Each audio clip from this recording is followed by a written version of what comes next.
Halo semuanya, kalian tahu kan Provinsi Banten? Provinsi yang luas wilayahnya 9.663 km persegi itu ternyata pernah berdiri Kesultanan Islam yang cukup besar loh. Ada yang tahu nggak? Nah, benar, jawabannya Kesultanan Banten guys. Yuk simak penjelasan aku mengenai Kesultanan Banten. Letak Kesultanan Banten. Kesultanan Banten terletak di wilayah Provinsi Banten. Sedangkan wilayah kekuasaannya mencakup hingga seluruh bagian Lampung dan sebagian wilayah Jawa Barat bagian selatan. Nah, selanjutnya ada raja terbesar Kesultanan Banten yang bernama Sultan Ageng Tirtayasa. Secara historis, Kesultanan Banten pernah mengalami puncak kejayaan, terutama pada masa pemerintahan Sultan Ageng Tirtayasa. Sultan Ageng Tirtayasa merupakan Raja Banten yang memerintah dari tahun 1651 sampai 1692. Saat itu Banten sedang booming. Ia memimpin banyak perlawanan terhadap Belanda, produk pertanian yang kaya, jangkauan agama Islam yang berkembang pesat dengan dukungan ulama terkemuka seperti Syekh Yusuf dari Sulawesi. Kondisi politik. Sebelum berdiri Kesultanan, wilayah Banten berada di bawah pengaruh kerajaan Pajajaran yang bercorak Hindu. Sejak periode pemerintahan Sultan Maulana Hasanuddin, Kesultanan Banten menempatkan Islam sebagai landasan kehidupan politik kerajaan. Di awal pemerintahan Maulana Hasanuddin, pusat kerajaan dibangun di Surosowan, dekat dengan Teluk Banten. Atas petunjuk Sunan Gunung Jati, kemudian dibangun keraton, masjid, alun-alun, pasar, dan kelengkapan kerajaan lainnya. Pusat pemerintahan kerajaan Banten itu sangat strategis bagi pertumbuhan dan perkembangan kesultanan. Kondisi ekonomi.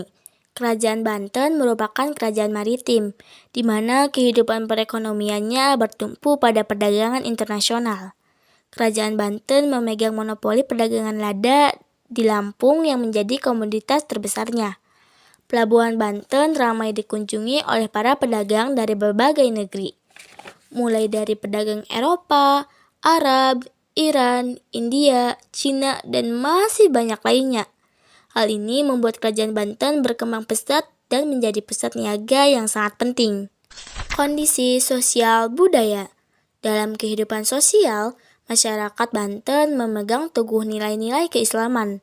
Saat pemerintahan Sultan Ageng Tirtayasa, kehidupan sosial masyarakat semakin meningkat karena Sultan memberikan kesejahteraan rakyatnya.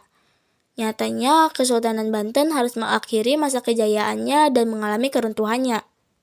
Penyebab keruntuhan. Runtuhnya kerajaan Islam Banten itu dipengaruhi oleh dua faktor, di antaranya faktor internal, yaitu konflik di dalam lingkungan kerajaan, di mana kerajaan telah memberikan akses kepada VOC untuk melakukan misi penghancuran kerajaan Banten dari dalam. Faktor eksternal, yaitu peralihan penjajahan dari Belanda dan Inggris dengan ambisi kekuasaan dan kekuatan yang sama besar telah melemahkan daya juang kerajaan. Peninggalan Kesultanan Banten. Ada banyak peninggalan-peninggalan sejarah dari kerajaan Islam Banten. Namun di sini aku hanya mengambil dua sebagai contoh, yaitu Masjid Agung Banten. Ternyata masjid yang satu ini dibangun pada masa pemerintahan Sultan Maulana Hasanuddin, yaitu pada tahun 1552 sampai 1579. Ciri khusus masjid ini adalah memiliki menara seperti mercusuar dengan bangunan atap bertumpuk seperti pagoda Cina. Di dalamnya juga terdapat makam sultan dan keluarga sultan. Meriam Ki Amuk dengan panjang 340 cm, diameter belakang 66 cm, diameter mulut 60 cm, dan bagian dalam 32 cm, meriam ini diperkirakan dibuat pada pertengahan abad ke-17. Meriam ini dikenal memiliki daya tembakan jauh dan ledakan yang besar. Meriam ini terdapat di Benteng Spillway, yaitu di Kampung Pamarican, Banten, Kecamatan Kasemen. Nah, itu dia ringkasan tentang Kesultanan Banten. Semoga dapat dipahami dan juga menambah wawasan kalian tentang kerajaan Islam yang ada di Jawa. Sekian yang bisa aku sampaikan. Terima kasih atas waktunya. Bye-bye.